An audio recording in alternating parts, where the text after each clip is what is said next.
Hello and good morning.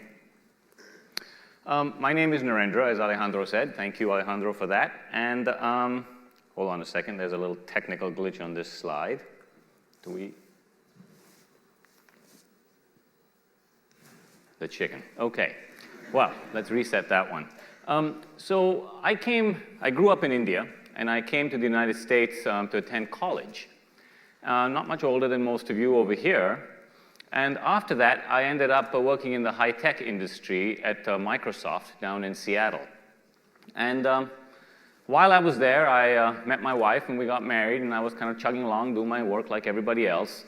And then one day, about 8 years into this, I kind of looked up and all of a sudden realized that I was very rich.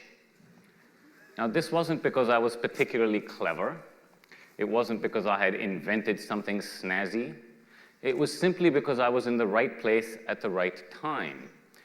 Now, when we worked at Microsoft in those days, in addition to a salary, we received these things called stock options. And we didn't really know what they were, but due to the magic of the stock market, which I didn't understand at the time, literally one day we were millionaires. And we thought, oh, now what do you do with this? So at the ripe old age of 30, I quit my day job and I retired. I'd made it. Done, finished, end of story, let's go home, right? You kind of accelerated your whole life. Well, we kind of looked around and said, well, what does this do for us? And we realized that it buys us two luxuries. One is financial security, and the other is time. So we went traveling around the world a little bit, started a family, did all the usual sorts of things, but the problem with all of that is that we had this thing, time. So that meant I kind of started to think about stuff, and that's always dangerous, right? So you're thinking about all this stuff, and you go, what is going on in the world around us? And I came to a variety of conclusions. One of the things I sort of realized along the way is that this definition we have of wealth is severely broken. We think of wealth generally in monetary terms, but really the things that people really deeply care about are things like family and community and love and food and shelter. And those things really don't have much to do with money. Okay? It's a little bit of a cliche, but it's true. The other thing I came to realize is that what we think of as sort of the prevailing systems of our world, whether you're talking about economy or ecology, are severely broken. As a society, we seem to be heading in the completely opposite direction of where we should be. You all have heard about climate change. It's a serious problem, right?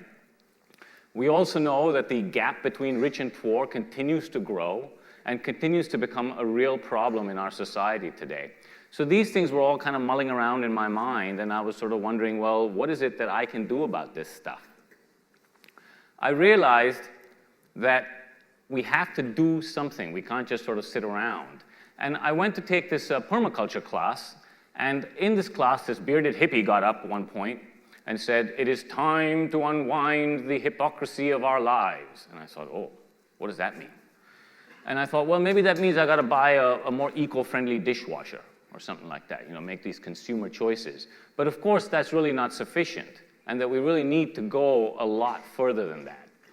So I kept thinking about this a little bit, and the other thing that I learned from permaculture class, which was really fascinating, is this idea that in natural systems, excess or surplus of things is akin to pollution.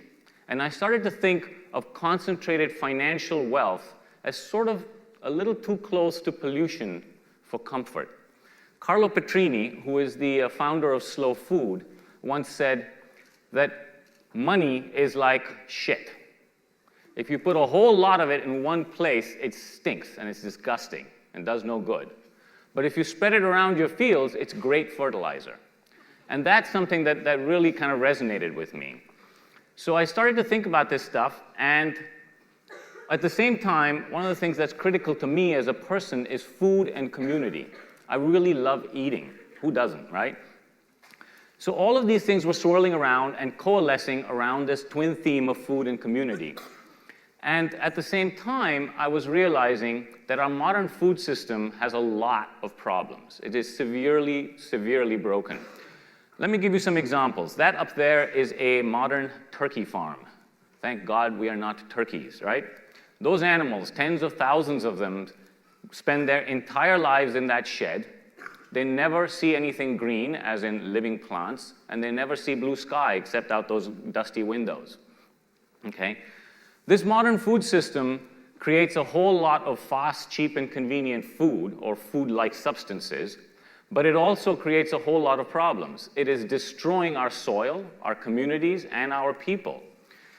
This photo over here shows you combine harvesters in a wheat field. Nothing particularly wrong with that, except that this whole industrial food system that we depend on today, at least in rich countries, is based on oil. Oil to run the machines, oil to create the chemicals that are used to farm. The sad part is that the amount of energy we put into it as oil is larger than the amount of energy we get out as food. So it's highly inefficient. Okay? In addition, it creates massive soil erosion. This is a picture of a farm in England. This is not a desert in Africa, okay, in the Sahara. This is a farm in England. This is what happens to our soil if you abuse it. It just basically disappears. Soil is a living thing. There is more life under the ground than there is above it.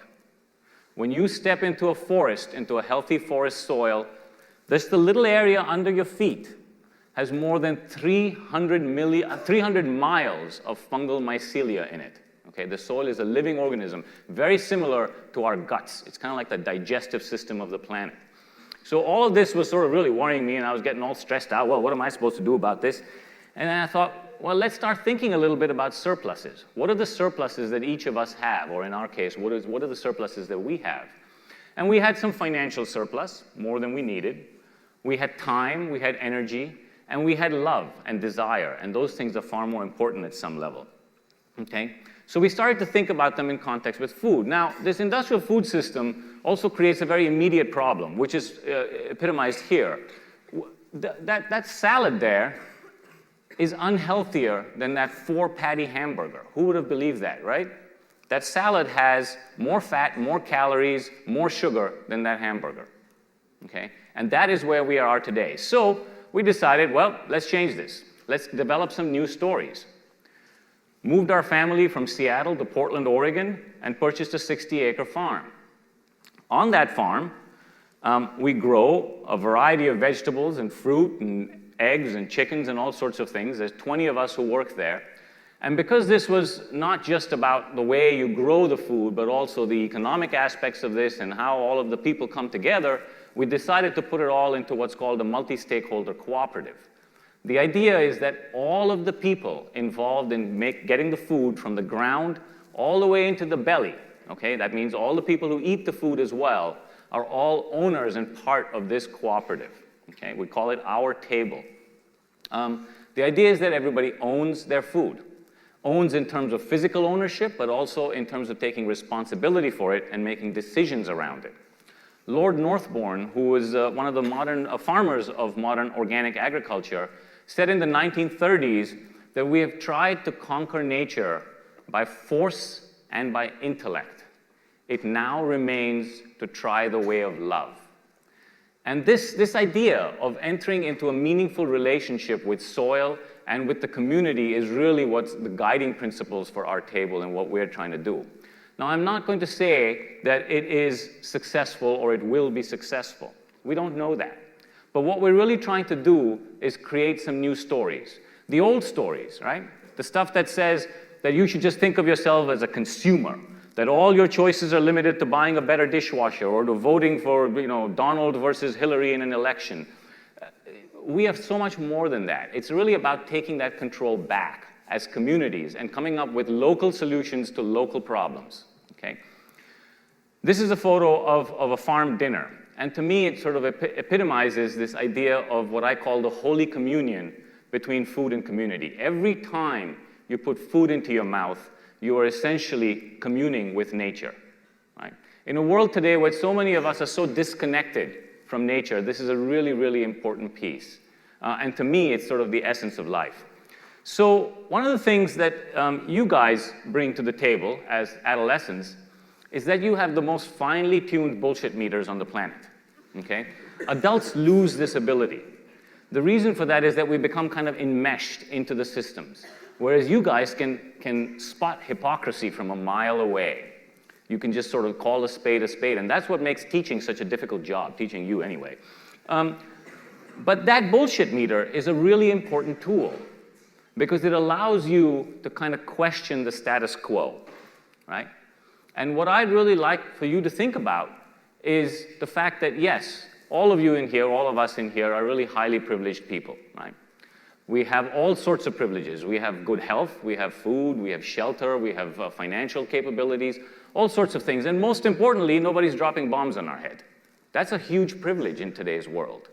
So I want you to kind of think about that. I'm not arguing that all of you have to get together and go change the world, but I am suggesting that it is our obligation for each of us to kind of think about our place in the world and what we can do to make a better story. So I want to leave you with sort of a 5-point plan. Number one, it's all about soil. Okay, we don't have enough time here to kind of go into the details, but soil, healthy soil equals healthy planet equals healthy people. Okay? Soil also happens to be our only really reasonable shot at mitigating climate change. And again, that's not something I want to get too deeply in here. Number two, you have to approach the world with a sense of abundance and love. Open yourself and share your surpluses. We all have them. Okay? Number three is that you have to have your bullshit meter on because we need those new stories. Okay? And I'm not going to go to number 5, but we will talk about number 4, which is the most important. Be nice to your parents. Thank you.